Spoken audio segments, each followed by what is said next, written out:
for the most part, like 99% of entertainment is about doing something that is superhuman or doing something that is talented or that the audience can't do, right? It's like, because I musician and also circus, and it was like in circus, it's all about being like better than everybody.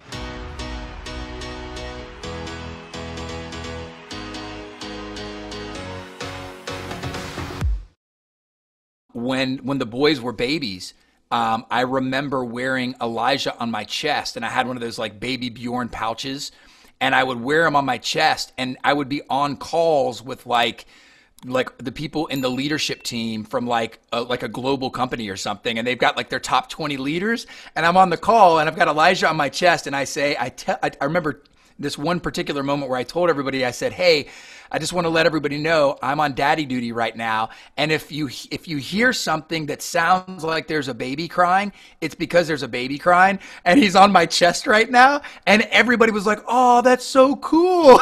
And I was like, right. "Yeah." Right. And, that is what I find more and more. People are like, they're, instead of being upset that you're not being professional, they're actually engaging. So I think we're coming to a shift in society now where it's more important to live, and it should have always been this way. It's sad to even say that we had to shift back to this, because I think a little of this is going backwards to go forward, because, it wasn't always this way. We can look at history where families were more together and people ate together and had, meals together, and in parts of the world, that's still very common. And then sad to say, in a lot of American cities, that's not the case.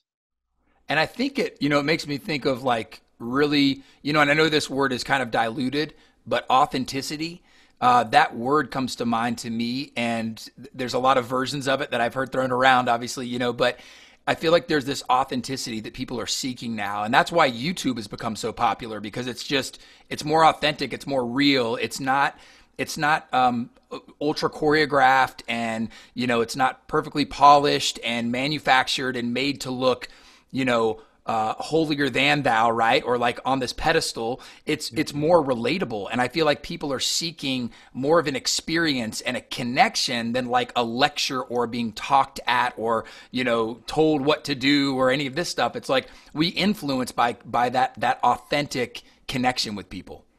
It's so true. And then also, as a leader, I often say people are going to watch us more than listen to us.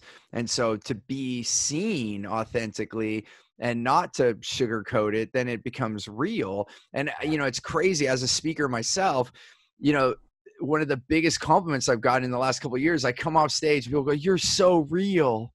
Yeah. And thank you for being real. And, that statement is, I could take it as a compliment, but it makes me happy and sad. It makes me happy that they see me, but also makes me sad that that's not the norm. Yeah. That they have to go out of the way to say that. Like, shouldn't that always be the way it is? Just saying that out loud, so that's what goes through my mind. And I'm happy that I am that. And I'm just real. Like, what you see is what you get. And I've always thought that way from being like a speaker, many speakers. And even when I first started, you start to look at, how could I be better? What can I look like?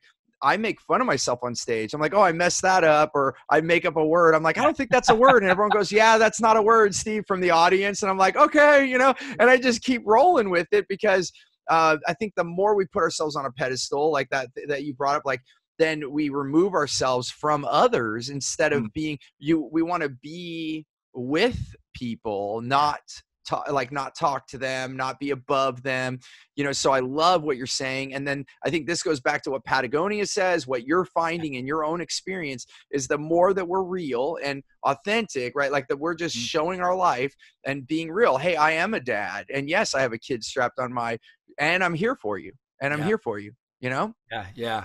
And also that made me think, because my background, before I got into keynoting and speaking and coaching and some different things like that, my background was entertainment.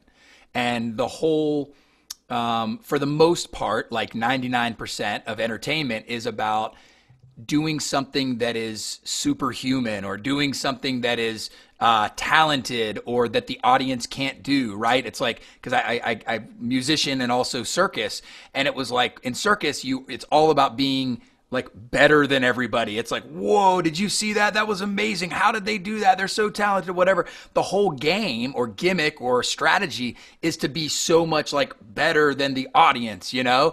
And it was like, once I got past that, I was like, wait a second, this is just creating disconnect. And it's the reason why I say that is because people would leave a show going, wow, that guy was so amazing. Man, I wish I was talented like that. And it was like, that's not the effect that I want to have at all. I want to like make it relatable to people to where they're leaving saying, man, I feel like I was part of an experience and I'm inspired to go and try something new, or I'm inspired to go, you know, do this or try that. And it was like, that was ultimately the thing, because I think when after a presentation or a session or whatever, I imagine that the attendee, right, is going home and then they've received a gift. And what is inside of that gift ultimately defines me as a person, right? Regardless of what I think, what's in that box, what's in that package defines me. That's my essence. That's the imprint I left on that person. And I imagine them opening that up, and seeing what's inside. And I ask myself that, and I'm like, what do I want? What do I want to be presenting inside of that gift? And to me, it's like, I want it to be a feeling of empowerment. You know, I want people to be inspired. I want them to be like catalyzed by something, and not like a picture of my face or something. You know what I mean? Right. Because that's the best gift we can give, is to empower others, not make them feel like I can never be like Bronkar, or I can never be like Steve, because then that's disempowering and it doesn't serve the audience for what we want. And, you know, and it's beautifully said. And I think and that is being real. Right. And so, you know, and if you think of every superhero, they always have like a kryptonite, like Superman has kryptonite or whatever it is. You know, that's, I heard, Stan Lee talk, and he said, if you ever write a comic book and you write it where they're like perfect and nothing is wrong with them, then the audience can't relate. So that's why every superhero, that's why Spider-Man was like all-time biggest, because there's a kid that's like got all these superpowers, but then he is still the geeky kid at school and trying to date girls and getting picked on in the hallway. And little do they know that he could like slam them if he wanted to, right?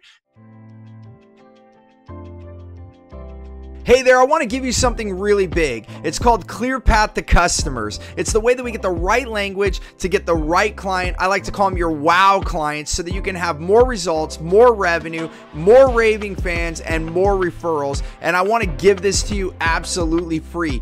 And all you have to do is go to stevenapolitan.com to check it out, or you can look at the description here. We'll put the details there. As always, remember, choose gratitude and create freedom.